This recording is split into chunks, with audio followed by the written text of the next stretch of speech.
तो बच्चों, इस वीडियो में हम पढ़ेंगे इंटरमीडिएट का फर्स्ट चैप्टर जिसका नाम है ठोस अवस्था, जिसको इंग्लिश में बोलते हैं सॉलिड स्टेट। अब ठोस अवस्था पढ़ने के लिए हमें ये पता होना चाहिए कि ठोस पदार्थ किसे कहते हैं। ये हम 9 से 10th में और 11th में बता चुके हैं, फिर भी एक बार इसको हम रिवाइज कर ले रहे हैं। ठोस पदार्थ किसे कहते हैं। पृथ्वी और पदार्थ 3 अवस्थाओं में पाया जाता है, ठोस, द्रव, गैस। उसमें ठोस क्या होता है, ठोस के अणुओं के बीच में अंतराणु स्थान जो होता है वो नगण्य होता है।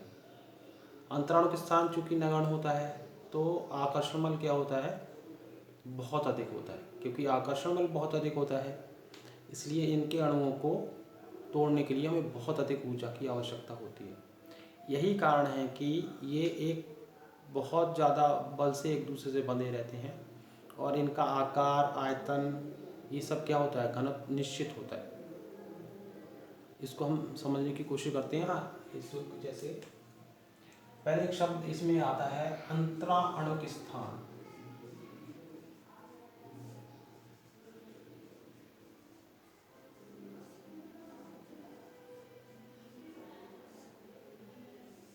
इंग्लिश में बोलते हैं इंट्रा मॉलिक्यूलर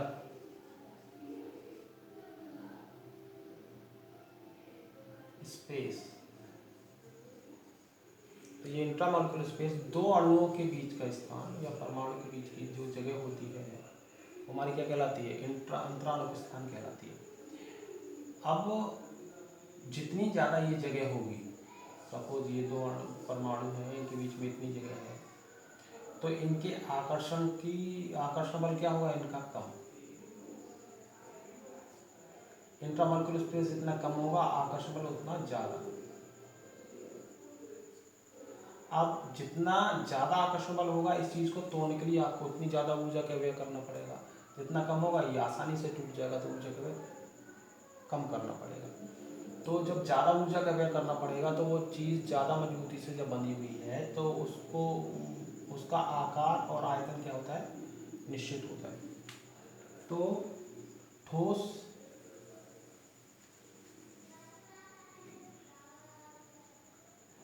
ठोसों की गुण। तो ठोसों का पहला गुण क्या हुआ, ठोसों का पहला गुण हुआ इनका आकार क्या होता है,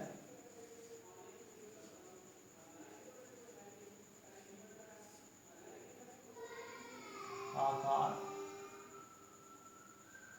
आयतन व घनत्व निश्चित होता है।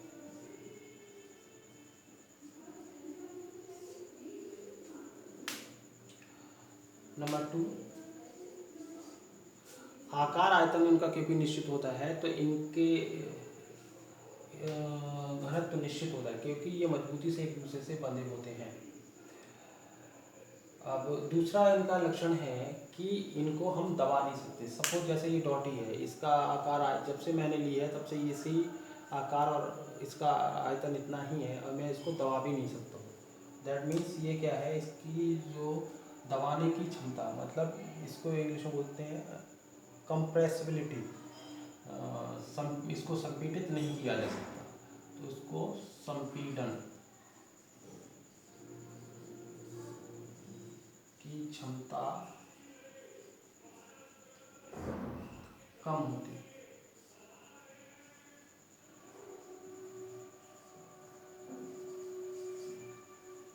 नंबर 3, फ्लेक्सिबिलिटी, मतलब फ्लेक्सिबल बहुत कम होते हैं, मतलब इनको रबड़ होती है उसको आप मोड़ सकते हैं, तो ये फ्लेक्सिबिलिटी मतलब तनन क्षमता।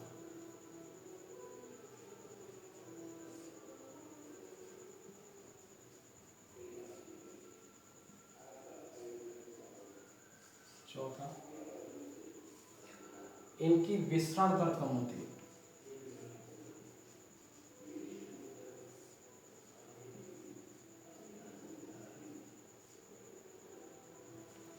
विसरण दर बहुत कम होती है, मतलब ये विसरित नहीं होते हैं। विसरण को हम एक और चैप्टर उसमें डिटेल में समझेंगे। वैसे मतलब जब अधिक सांद्रता से विलायक के अणु कम सांद्रता की ओर विसरित होते हैं, मूव करते हैं। फॉर एग्जाम्पल इसका छोटा सा समझ लीजिए, जैसे सेंट की शीशी है, इसके अंदर सेंट भरा होता है,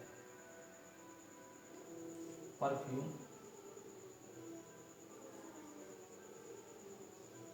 अगर आप दबाते हैं तो बाहर का जो वातावरण है ये कैसा है, इसकी सांद्रता क्या है, कम। यहाँ की सांद्रता क्या है, ज़्यादा। तो जब इसको दबाते हैं तो ज़्यादा सांद्रता से विलायक के अणु जो होते हैं वो अधिक सांद्रता की ओर गति करना प्रारंभ करते हैं। इसी प्रोसेस को विसरण की दर कहते हैं। इस बात को हम डिटेल में पढ़ेंगे विलेन वाले चैप्टर में, उसमें परासरण विसरण आएगा तब ज़्यादा डिटेल में बताएंगे।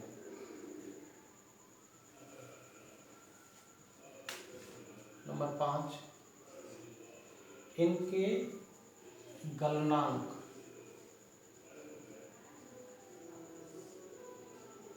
निश्चित होते हैं।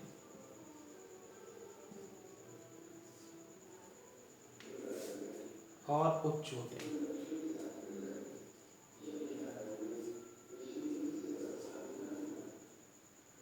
ये विद्युत और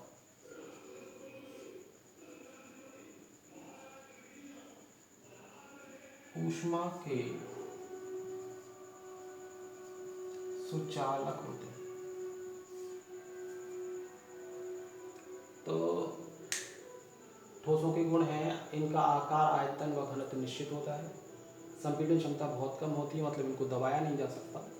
तनन क्षमता, इनको तानने की क्षमता कम होती है, मतलब मुश्किल में तनते हैं, मतलब गर्म करके ताना जाएगा। नॉर्मली ये नॉर्मल स्टेज में हम तान नहीं सकते। विसरण दर इनकी बहुत कम होती है, जैसे रखें वैसे ही रखे रहेंगे। अब सेंट है, उसको अगर आप कमरे में खोल के रखते हैं तो वो विसरित हो जाएगी। ये ऐसा नहीं करते। लोहा है, सोना है, चांदी रखा है, वो दिन रखा है। गलनांक इनके निश्चित होते हैं और उच्च होते हैं। मेल्टिंग पॉइंट बहुत ज़्यादा हाई होते हैं। एंड गलनांक को इंग्लिश में मेल्टिंग पॉइंट बोलते हैं और शॉर्ट फॉर्म में इसको MP बोलते हैं, मेल्टिंग पॉइंट। विद्युत और ऊष्मा के सुचालक होते हैं, सब जानते हैं। जैसे लोहे में करंट बहता है, ऊष्मा मतलब अगर आप लोहे के एक सिरे को गर्म करते हो तो एंड तक आपका हैंडल गर्म हो जाता है। तो ये विद्युत और ऊष्मा के क्या होते हैं, सुचालक होते हैं। तो ये ठोस के गुण हैं।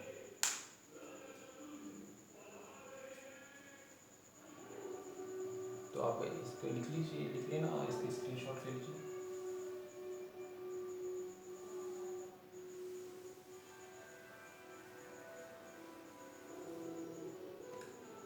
हम पढ़ेंगे ठोसों के प्रकार।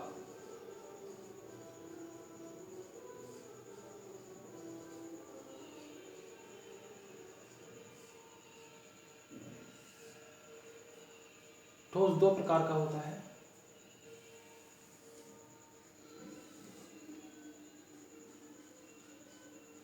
क्रिस्टलीय ठोस और अक्रिस्टलीय।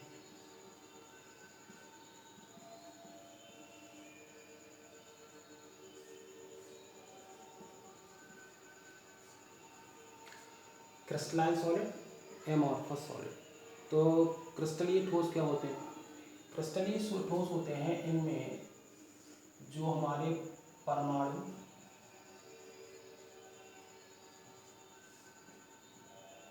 आयन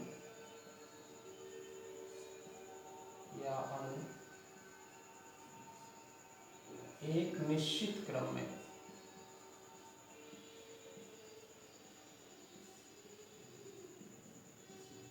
लंबी दूरी तक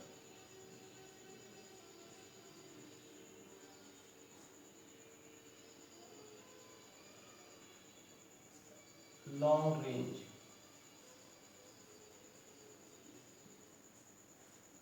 और इसको सही भाषा में लॉन्ग, हिंदी में बोलते हैं दीर्घ परास। एक शब्द यूज किया जाता है इसको, दीर्घ परास में व्यवस्थित है।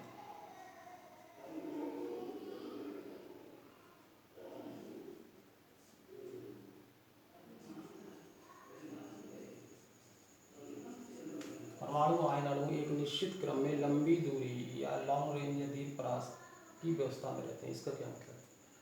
जैसे मान लीजिए ये एक परमाणु है, ये दूसरा परमाणु है, एक परमाणु दूसरा परमाणु।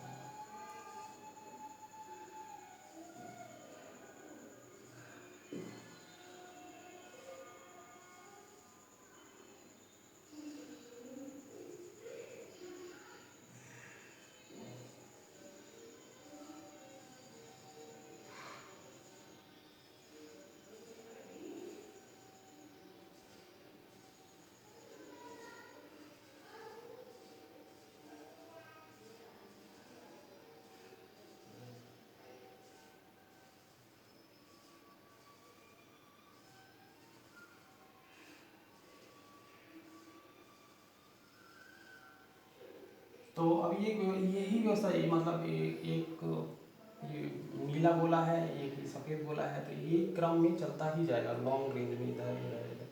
तो इनकी एक लॉन्ग रेंज में मतलब दीर्घ परासी व्यवस्था एक क्रम में, मतलब एक एक एक वाइट गोला होगा, then blue white, then blue white, blue white, blue, इधर इधर सब में एक क्रम में होगा। ऐसा नहीं होगा blue blue blue then white, ऐसा नहीं होगा। तो एक क्रम में, निश्चित क्रम में लंबी दूरी तक, दीर्घ परास लॉन्ग रेंज तक यही क्रम परमाणु आयन या अणु का रहता है। इस तरह की जो व्यवस्था होती है जिन ठोसों को क्रिस्टलीय ठोस कहलाते हैं। तो क्रिस्टलीय ठोस, इनमें यही व्यवस्था होती है।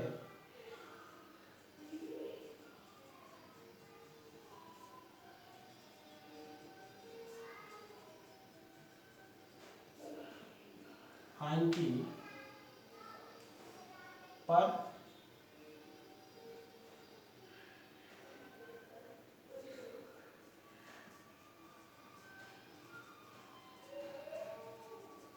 क्रम में शॉर्ट रेंज,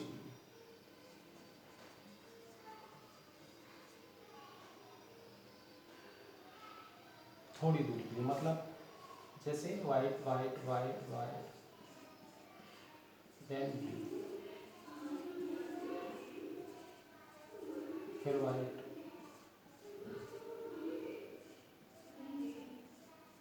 फिर ब्लू, मतलब कोई क्रम नहीं है इनका। मन है बहुत सारे ब्लू आ गए एक जगह, बहुत सारे वाइट आ गए।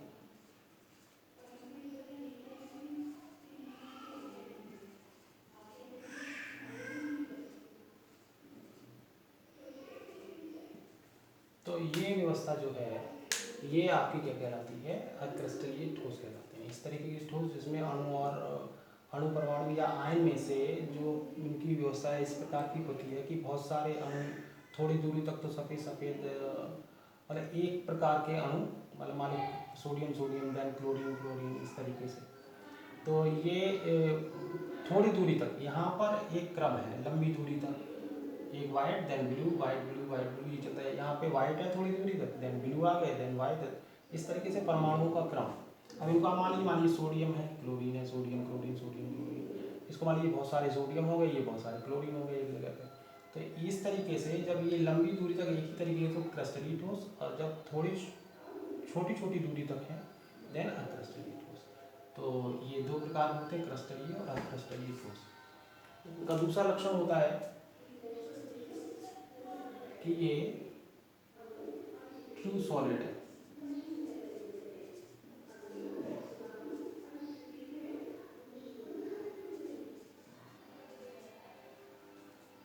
ठीक है, और ये सूडो सॉलिड है।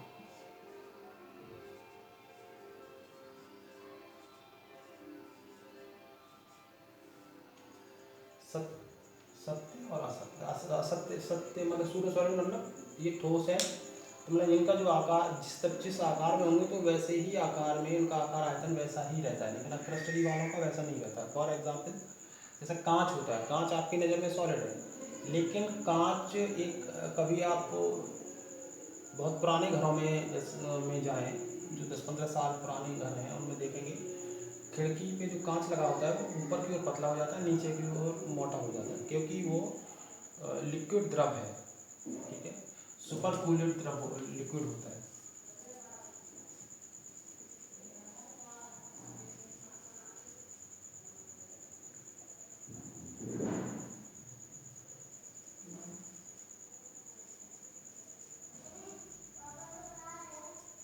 सुपर कूल्ड लिक्विड होते हैं। तो ये हमारा कैसे कहलाते हैं, असत्य सॉलिड कहलाते हैं। मतलब जो ठोस होते हैं, जैसे लोहा है तो वो लोहा ही रहेगा, ऐसे नहीं बहुत साल तक रखा है नीचे तो चौड़ा हो जाए फिर ऊपर पतला हो जाए। उसके बाद है नंबर 3, इनके मेल्टिंग पॉइंट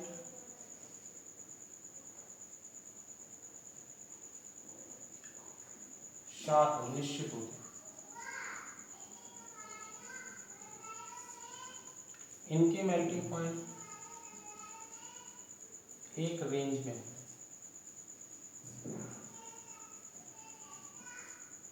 मतलब इसका क्या है, मतलब अगर किसी किसी ठोस का मेल्टिंग पॉइंट जो है 1500 डिग्री सेल्सियस, तो वो 1500 डिग्री सेल्सियस पे शार्प पिघल जाएगा। अब यह प्लास्टिक है,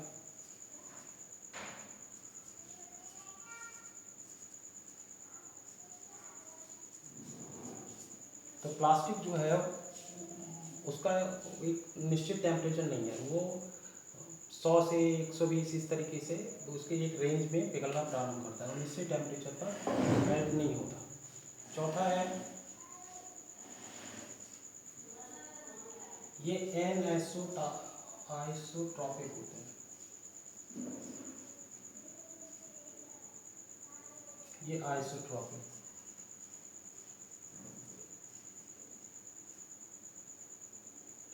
इसका मतलब है कि डिफरेंट इनके डिफरेंट डायरेक्शन में जाने पर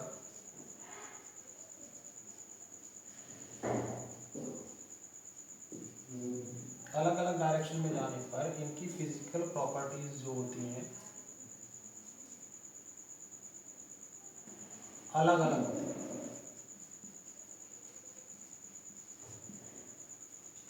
और इनकी फिजिकल प्रॉपर्टीज अलग अलग डायरेक्शन में